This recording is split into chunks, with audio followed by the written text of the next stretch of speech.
Before deck builders, digital clients, and before I knew what the heck a life deck was, there was a Star Wars game so ambitious it attempted to turn the entirety of the original trilogy, along with a huge chunk of the expanded universe, into the rules of play.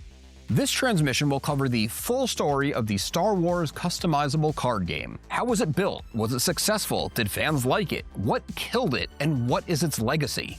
The Star Wars customizable card game, SWCCG for short, by Decipher Inc., launched in December of 1995.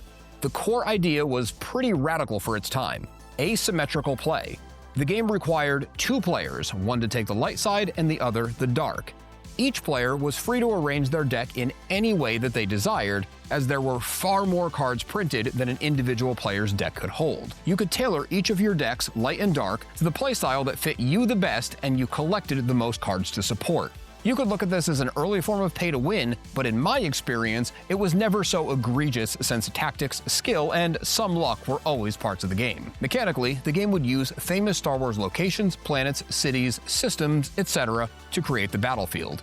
It had the player's deck be your life force. Players would draw from the deck into the force pile to pay costs for gameplay. The first player to run out of life force loses. It's a cool system where your deck serves as both your economy and your health. Destiny draws replace the function of dice. You flip the top card for a value to resolve combat, weapons, and events. From the jump, SWCCG looked like Star Wars. The images on the cards were screenshots directly from the movies, with a bit of lore at the top and the game functions on the bottom half. The gameplay was designed to feel big and objective-driven. Decipher really pulled off a magic trick, making a card game feel exciting to play. Modern rulebooks still explain it in this way because there is an organization called the Players Committee that maintains the rules. I have a link to the current rulebook down in the description, which has been updated way earlier than I possibly could have imagined when I started researching for this video. For a quick summary and recap, I remember the game being very difficult to learn for my 13-year-old brain. Asymmetry: one player light, one dark. You build the decks around different win lines, heroes, ships, whatever your preference. The board is locations. Planets or systems sit in lanes. Sites like Jabba's palace audience chamber attached to worlds like Tatooine. You can fight on the ground or in space above the planet. Life force economy. Your reserve deck, force pile, and used pile are your life total. You spend force by moving cards from force to used. You drain the opponent's force by controlling locations. End-of-turn use cards recycle under your deck, so timing is crucial to winning. Destiny draw, or the no-dice system. Reveal the top card. Use its printed number as your roll. Cards can modify destiny, stat cards, or fish specific values. Even objectives were added later in the game's lifespan. In 1998, a special edition expansion was released, and it introduced objective cards. These were movie scene goals that reshaped the identity of the player's deck. Freezing in Carbonite or Endor operations are a couple examples. It makes the game feel more like a reenactment of the film than a simple card game. Some critics argued that it cookie-cuttered the meta. I personally remember them feeling convoluted when the game was already working wonderfully and pretty hard to learn in the first place. As I said, the rules were tough to grasp as a kid, and having not played it for a while, this explanation feels nuts. But it should give everyone enough context to follow the rest of the history. If you're getting value or entertainment out of any of my transmissions, it would mean a lot if you would join the Remnant and subscribe. The timeline of SWCCG key full sets is as follows: Premiere in 1995, A New Hope in 1996, Hoth in 1996, Dagobah in 1997, Cloud City in 1997, Jabba's Palace in 1998, Special Edition in 1998, Endor in 1999, Death Star 2 in 2000, Tatooine in 2001, Coruscant in 2001, and Theed Palace in 2001. There were various reflection sets and other premiums slotted in between these key releases. A curated card list site run by the Players Committee matches this cadence. Just for a little bit of context if it doesn't make sense to you, each of these key things came with a whole new release of both light and dark side cards.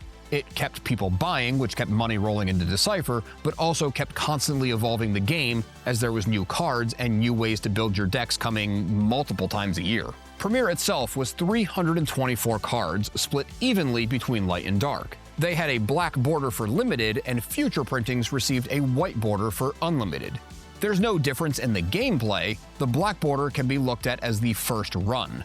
For collectors, the black border is much more desirable as they are more rare, making them more valuable. As I said before, 1998's special edition release rolled out objectives and started a consolidation of the rules to make the game more welcoming for new players. 2001's Theed Palace was the last Decipher set.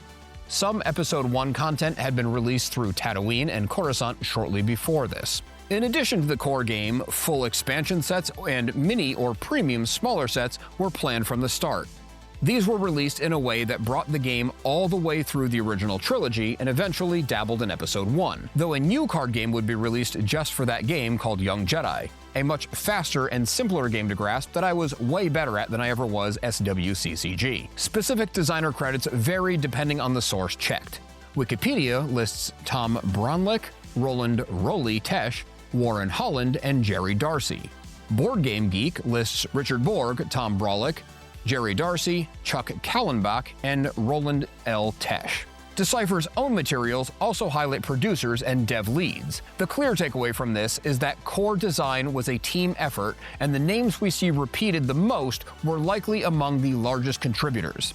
Executive and leadership roles such as Warren Holland, Decipher CEO, are sometimes included in the design credits as well, but I could not find out if they were hands-on or listed for their status in the company. Decipher didn't get lucky when they created this game. They had made themselves a wave of momentum that they could ride. They had made the Star Trek customizable card game in 1994, so when they secured the Lucasfilm license, they understood unique gameplay. They also worked out a lot of details on large-scale CCG operations like printing, organized play, expansion packs, and media hype. I always heard that SWCCG was the #2 customizable card game, always trailing Magic the Gathering. This was actually a divide amongst nerds in my area, like the Star Trek versus Star Wars debate. While researching for this video, to get the truth, it appears that SWCCG was considered #2 even in quarters where it outsold Magic. This is according to Inquest and Skyer magazines. But any article or wiki entry that I find that mentions these facts along with those magazines doesn't back up the information with a primary source showing that Star Wars ever outsold Magic. I will say many hobby sites from the era reported SWCCG as a top seller, but that does not specifically mean that it outsold Magic. Anecdotally, I will say that this means it did very well regardless. The popularity lives on to this day, with the organization of the Players Committee keeping the game alive long after Decipher lost the license. We'll do more on that in a minute. At the end of 2001, Lucasfilm opted not to renew Decipher's Star Wars license. The license shifted to Wizards of the Coast, which launched a new Star Wars trading card game, essentially ending the Decipher game so many of us loved. SWCCG ceased printing immediately upon the license expiring, and unreleased Decipher-era cards never made it into circulation. In January of 2002, Decipher CEO Warren Holland announced a Players Committee. This is a volunteer body to steward the game. They'd run tournaments, issue balance documents, and release virtual cards that overlay existing ones to update or correct information along with new designs. These releases would be considered official for sanctioned play. 23 years later, that structure still exists. You can see their official website outlining the mission, cadence of virtual set releases, and tournaments that they still run to this day. From my own experiences and diving back into the card game for this video, I came up with 3 key factors on why the game was so popular in today and has lived on 2 decades past its logical endpoint. The game let you reenact the movies in a new way. When this game came out, there were 3 Star Wars movies, and for many of us, that was all we thought we would ever have. You could put Vader and Tarkin together on the Death Star in Docking Bay 327. You could menace Luke at Obi-Wan's hut on Tatooine while your Navy squared off with the enemy above Hoth. The images are all directly lifted from the movies, so every card was a trigger to a fond memory. The cards were named with real character names for the majors and also very minor characters. Famous lines and quotes were also made into cards. There were a lot of characters introduced to me that I never thought would have a name because of this card game. The economy of the game became part of the story. Your life force cycling through reserve, force, and used forms made force flow. If you spent too freely, you'd burn out. If you'd hoard all your resources, you'd fall behind on the galactic battlefield. Making the game rules inspired by the universe itself made it feel cohesive and immersive, even if we were all just sitting at the local mall or at our parents' dining room tables. Not adding in extra tokens or dice kept the card game feeling pure. Settling things by revealing a card value rather than rolling die keeps you locked into your deck.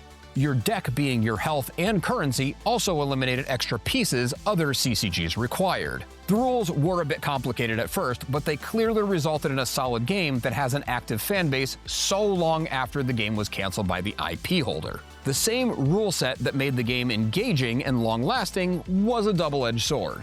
This problem was compounded with expansions and add-ons that constantly added to the rules. Rules stacked on rules, and the game began to bloat. The objective expansion was cool in that it let you build your deck around a specific theme, but it pushed the meta toward archetype rails. There were the things that plague any game based on any large IP, especially with the internet in the relative crude state of the day. Distribution issues, geeky stigma, and the complexity for beginners did not help things. The real issue was, of course, Decipher losing the license. Without new additions, most games fade in time. The rabid fan base and a dedicated group of volunteers ensures that this would not be the fate of SWCCG. The Players Committee released an updated rulebook as recently as 2023. This next part was tough to research, so take the info with a grain of salt. Exact print numbers were never made public as far as I can tell. Any information as far as money, rarity, and anything else to do with the collector's angle is based on market signals. Later sets, like Coruscant, had shorter print runs and contained chase personas that remain expensive. Niche collector sites and communities regularly report high prices for sealed sets or foreign language prints that are even more rare.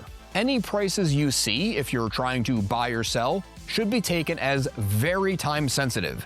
The market for a game this old and this niche can swing wildly.